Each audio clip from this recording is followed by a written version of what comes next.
আলহামদুলিল্লাহ ভাই, কালকে আপনাদের মাঝে একটা ভিডিও দিয়েছিলাম। সেতু আক্তার জামিলাকে নির্ভয়ভাবে ধর্ষণ করা হয়েছে এবং তার দাদি সহ তাকে মার্ডার করা হয়েছে। এই যে দেখুন, আজকে তার আসামিকে আইনের আওতায় আনা হয়েছে। এবার আপনারা কমেন্টে বলে যান একে কি শাস্তি দেওয়া যায়।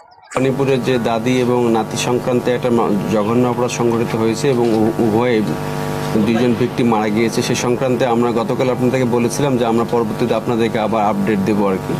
এই ধারাবাহিকতায় আমরা আমাদের টিম তদন্ত সাপেক্ষে অনেকভাবে চেষ্টা করে মূল যে অপরাধী যে শরীফুল তাকে আমরা গ্রেপ্তার করতে সক্ষম হই এবং পরবর্তীতে আমরা জানতে পারি যে সে গত 27 তারিখে দিবাগত রাতে এই যখন ঘটনা ঘটে সে রাতে 11টার দিকে তার এই ভিকটিমের বাসায় যায়, যার নাম ছিল সুপিয়া খাতুন, উনি তার আপন খালা।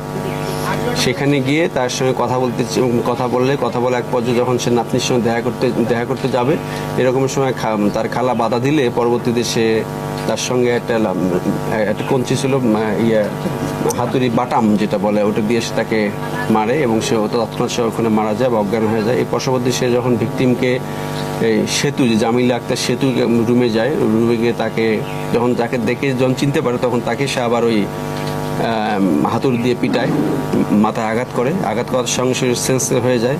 এর পরবর্তীতে তাকে নিয়ে ঘর থেকে বের হয়ে ঘরের পিছনে একটা পুকুরের পাশ দিয়ে তাকে নিয়ে যায়। ওখানে যখন সে আবার চিল্লানো শুরু করে তখন আবার সে তার হাত থেকে হাতুড়ি দিয়ে তাকে আবার মাথায় আঘাত করে।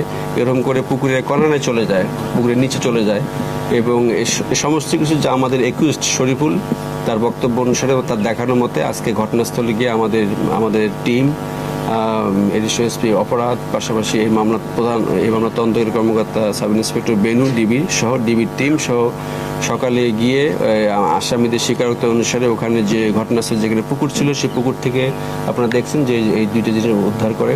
পাশাপাশি এবং তার বক্তব্য অনুসারে সে যখন পুকুর থেকে তাকে নিয়ে যায়, যখন টেনে উঠে তখন তার প্যান্ট ভিকটিম যে সেতু পায়জামা খুলে যায়। এর পরবর্তী তাকে আবার সামনে কিছুদূর নিয়ে গিয়ে যখন আপনারা অবশ্যই ঘটনাস্থলে ভিজিট করে, ওখানে একটা নতুন বাসা হচ্ছে, ঘর করতেছে, তার পাশে একটা ফাঁকা জায়গা যেখানে সর্ষা ক্ষেত ছিল, সেখানে নিয়ে গিয়ে তারপরও তাকে ওখানে সে একটু সেন্স আসে এবং চিল্লায়, তখন আবারও তাকে মাথা আঘাত করে। এই আঘাতের প্রেক্ষিতে সে মারা যায় এবং মেয়েটাকে সে ধর্ষণ করে ওখানে আর কি। আমরা এই প্রেক্ষিতে এই যে একটা জঘন্য অপরাধ সংঘটিত হয়েছে এই সংক্রান্তে আমাদের টিম সকলের সহায়তায় এবং এটাকে আমরা ডিটেক্ট করি। পাশাপাশি শরীফুল সে এটাকে স্বীকার করে এবং তার পরবর্তী আপনারা দেখছেন যে আমরা ঘটনাস্থলে গিয়ে তার দেখানোর মতে তার ব্যবহৃত যে